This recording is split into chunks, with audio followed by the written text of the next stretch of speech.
8h17, nous l'avons, hélas, évoqué durant nos journaux. Le bilan des inondations dans le département de l'Aude a augmenté. Hélas, il est désormais de 14 morts avec des dizaines de blessés, vous le savez. La France, Frédéric, bonjour, est régulièrement touchée par ce genre d'inondations et de catastrophes naturelles. Oui, alors il y a différents types d'inondations et les conséquences sont plus ou moins tragiques parce que tout dépend, ça dépend beaucoup de la vitesse d'arrivée de l'eau. L'un des épisodes les plus célèbres dans l'histoire de France, c'est la crue de 1910 à Paris et en région parisienne, mais vous allez voir ces images. Dans ce genre de cas, l'eau monte lentement, donc c'est pas le plus dangereux parce que bien sûr il y a des dégâts considérables, mais il n'y a pas de noyade sauf accident. Les gens ont le temps de se protéger. C'est aussi le cas beaucoup plus près de nous lors des non moins célèbres inondations de la Somme en 2001. Là aussi, c'est une région très plate où l'eau est montée très progressivement, ce qui fait que, alors c'est bien sûr terrible pour les gens qui perdent l'usage de leur maison, mais il n'y a pas, sauf exception, d'accident dans la Somme. Bien que ça ait duré très longtemps, ça a duré 2 mois.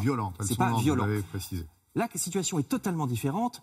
Lorsque, vous voyez ici Vaison-la-Romaine en 1992, lorsque on est dans des régions souvent du sud de la France avec des zones de montagne et des orages subis, le type Cévenol bien connu, où là, c'est une vague absolument subite. Vaison-la-Romaine, 17 mètres de crue. Alors, il y a même ces images que je ne peux pas vous montrer parce qu'elles ont été rachetées par une société privée, mais ces images de caravanes qui s'écrasent contre les piles d'un pont. Bon, les images que je vous montre sont suffisamment impressionnantes pour qu'on se rende bien compte de Vaison-la-Romaine en 92.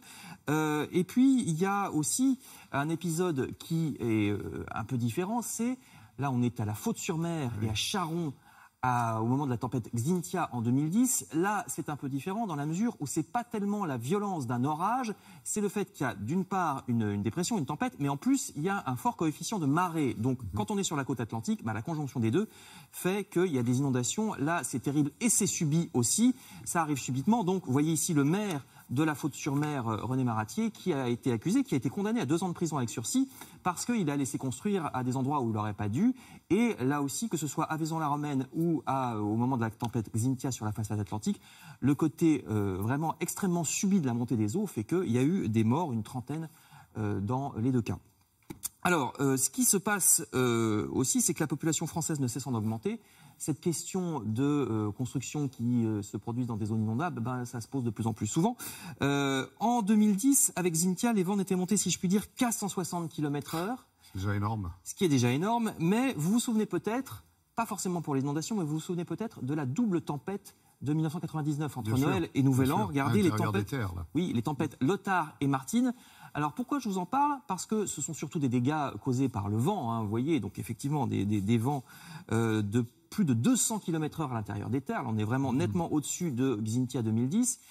Mais on a oublié, alors il y a ce côté bombe atomique qui a soufflé toutes les installations, mais on a oublié qu'il y avait aussi des inondations. Là, c'est en Normandie, sur la côte normande. Et c'est à la suite de cette tempête de 99 que Météo France a mis en place les fameuses cartes de vigilance qui ont été depuis imitées un peu partout en Europe, parce que ça permet d'avoir une information très claire et ça évite que des alertes météo passent inaperçues comme ça avait tendance à l'être jusque-là. Je termine avec une catastrophe, elle aussi très particulière. Cette fois, c'est parce que c'est une catastrophe où l'homme est encore plus responsable que dans le cas de construction dans des zones inondables, c'est la catastrophe de Fréjus en 1959. Le barrage de Malpasset, dans le Var, au-dessus de Fréjus, le 2 décembre 1959, après de fortes pluies, 5 ans après son inauguration, le barrage cède et il déverse 50 millions de mètres cubes en contrebas. Le barrage était mal construit, au mauvais endroit. On a mis trop de temps avant d'ouvrir les vannes de sécurité. Bon, du point de vue judiciaire, les responsabilités n'ont jamais été très clairement établies, mais il y a eu plus de 420 morts. C'est la plus grosse catastrophe française en dehors des périodes de guerre pour la période récente. Vous voyez des trains qui ont été renversés au milieu des champs par la vague. Il y aura des milliers de sinistrés relogés dans des préfabriqués pendant des mois. Plus de 420 morts. Même la terrible tempête de 99 n'a tué, si je puis dire, qu'environ 140 personnes sur toute l'Europe. Donc là, on était à plus de 400 morts à Fréjus. Quand je vous parlais d'une trentaine de morts, c'était Xynthia et Vaison-la-Romaine. Ce qui est déjà, de toute façon, que ce soit 10, 15 ou 20 morts, c'est toujours terrible. Merci beaucoup, Frédéric.